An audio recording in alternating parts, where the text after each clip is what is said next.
Did you know that 75 years ago this Christmas, a group of students broke into Westminster Abbey and stole back the Stone of Destiny? Welcome to Scotland Unplugged, and a festive tale of conspiracy theories, warfare, and an audacious heist. This is Scone Palace, near Perth, the place where Scottish kings were made, and the Stone of Destiny, or the Stone of Scone, is where they sat to be anointed. This one's a replica, obviously. The real one's £360 of pink sandstone, but it comes with some extra baggage, some historical and some a bit more mythical. There are grand origin stories. Some have claimed it's the stone the biblical Jacob rested his head on when he dreamed of angels and stairways to heaven, and that it was originally brought to Ireland by one of the lost tribes of Israel, or by the prophet Jeremiah. Another story has it that Scota, an Egyptian princess, married a Syrian prince, and that they had a son, Goidel Glass, the ancestor of all Gaels. His descendants left Egypt at the time of the Exodus, and they took the stone with them. They wandered the world for 440 years, then washed up on the Iberian Peninsula. There they built a tower, and from the top they spotted the emerald turf of Ireland and decided it looked good. Then, supposedly, the Scots brought it here from Ireland. A more Scottish version of the same story was recorded in the 14th century. In this version, Goidel Glass is the son of a Greek king exiled to Egypt who marries Scota while in the service of the pharaoh in a sort of pre-shotgun wedding. Scota is also said to have given Scotland her name. The truth is, no one knows who brought the stone to Scone or how far they had to carry it. Some claim it was Kenneth MacAlpin, the man widely but controversially regarded as the first king of what would become Scotland. And some say it may have been earlier or later than that. We do know the stone was kept here in Scone Abbey and brought out for ceremonies. There's no village here now and no abbey during the Reformation. John Knox gave a predictably fiery sermon in Dundee and whipped up an angry mob. They marched here in a red mist and burned the abbey to the ground. The last trace of the village is a crumbling stone wall just over there. This 19th century Gothic chapel crammed with Italian alabaster carvings and the Moot Hill, which I'm standing on now. In 1296, Edward the Longshanks invaded and took the stone south to London. There he had it placed in a coronation chair sometime around 1307. It wasn't a subtle message. The kings of England would now sit over the symbol of Scottish power. King Edward's chair, or Saint Edward's chair, sits in Westminster Abbey to this day, and it's still used for coronations. The stone was gone, but it didn't stop the king making. Robert the Bruce had himself inaugurated here on the Moot Hill in 1306. The hill itself is said to have been formed from the earth the earls and barons brought here in their boots, so that they could swear allegiance to their king while standing on their own land, and the monarch wouldn't have to do anything quite as inconvenient as travelling. It does seem a bit big for that. But in 2007, magnetic imaging traced the footprint of the abbey and revealed that the Moot Hill was once surrounded by a ditch and a palisade wall, and that the hill is probably man-made. There are plaques to the kings who've been here: Robert the Bruce, Macbeth, Kenneth MacAlpin, Charles II. You can't help but feel a sense of the history, but the peacocks don't seem overly impressed. There are a few conspiracy theories. Of course there are. Russian bankers, all-seeing eyes, the Holy Grail, they're all in there, like a game of conspiracy trope bingo. According to the writer Sir Walter Scott, there's a prophecy that wherever the stone is, a Scottish king will rule. And sure enough, in 1603, following the death of Elizabeth I of England, her cousin James VI of Scotland inherited the English crown. It's probably worth mentioning that Scott lived a couple of hundred years after that. Regardless of James's succession, the stone's London location didn't sit well with everyone. And in 1950, during the Christmas holidays, 4 Glasgow students drove to London to take it back. Ian Hamilton, Gavin, Vernon, Matheson and Alan Stuart were all students here at the University of Glasgow. They got involved with the Covenant of Scotland, a pro-devolution group.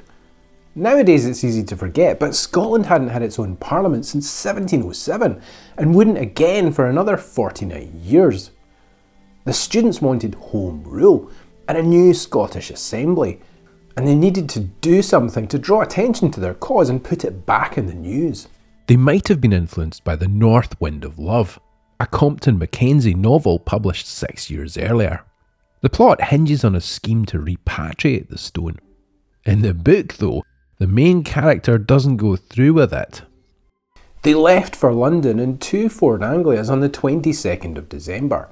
And if you're thinking a road trip sounds fun, driving to London was a bit tougher in those days. There were no motorways, so it was a 20-hour trip on untreated roads. Having made it there safely, they regrouped in a Lion's Corner house for tea. All very civilised. Then they made their way to Westminster Abbey, where their approach was a bit less refined. Ian Hamilton hid under a trolley in a darkened corner and waited for everyone to leave. But he was spotted by a night watchman who gave him a stern ticking off and told him to go away, like he'd been caught pinching apples.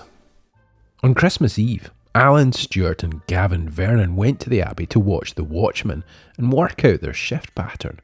Later that night, along with Hamilton, they walked into a works yard at the back of Poets' Corner and broke in. They kept it simple and crowbarred their way in the back door. Later, Matheson said you could have heard the racket halfway across London. In 2017, at the age of 91, Ian Hamilton described the Abbey as a wonderful building. It's one of my favourite buildings, but if you break into it at night, it is desperately dark. So dark you could almost cut the air in squares and carry it away with you. With only a small torch, the 3 students entered King Edward VII's chapel, the area of the Abbey that contains Edward I's tomb and his chair. And they got to work. If the thought of students breaking a piece of sandstone out of a 650-year-old relic with a crowbar makes you cringe, they were only just getting started.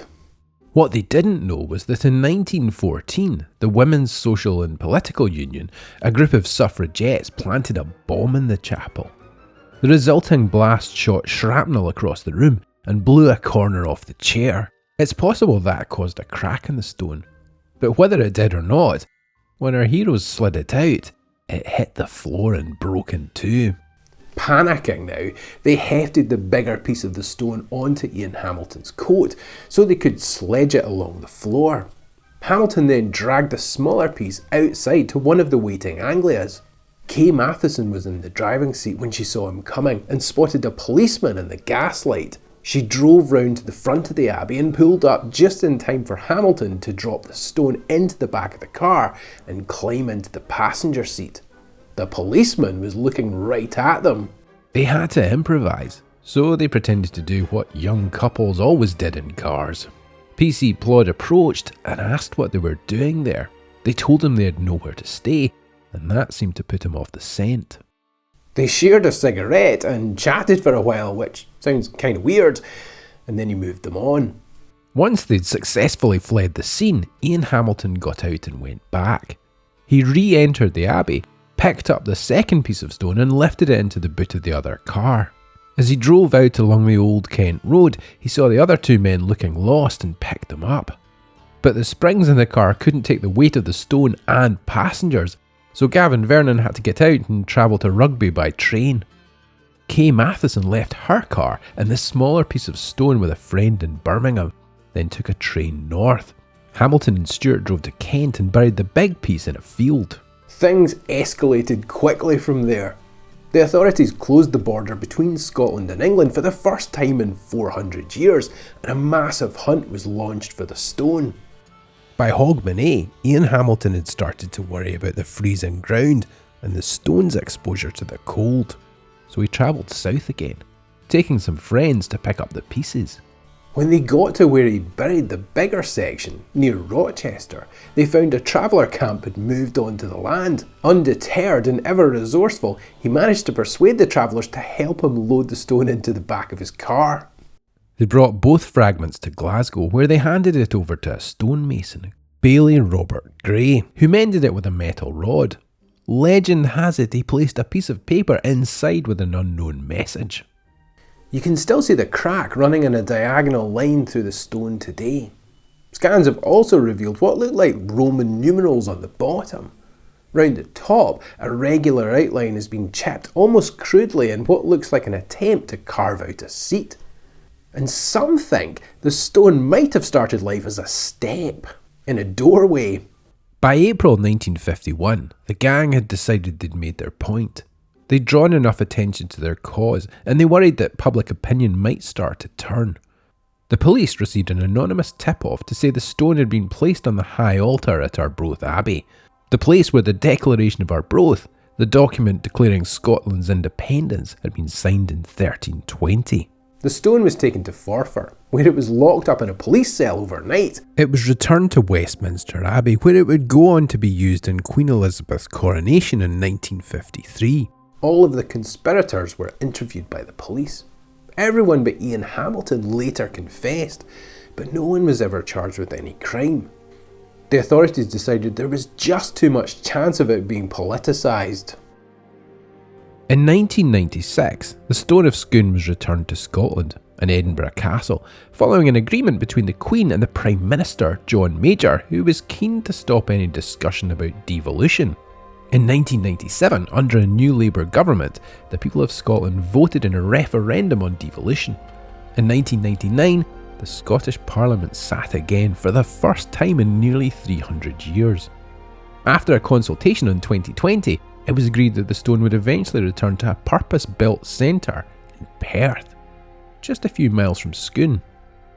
But where did it come from? Ireland, Spain, Egypt, the Holy Land?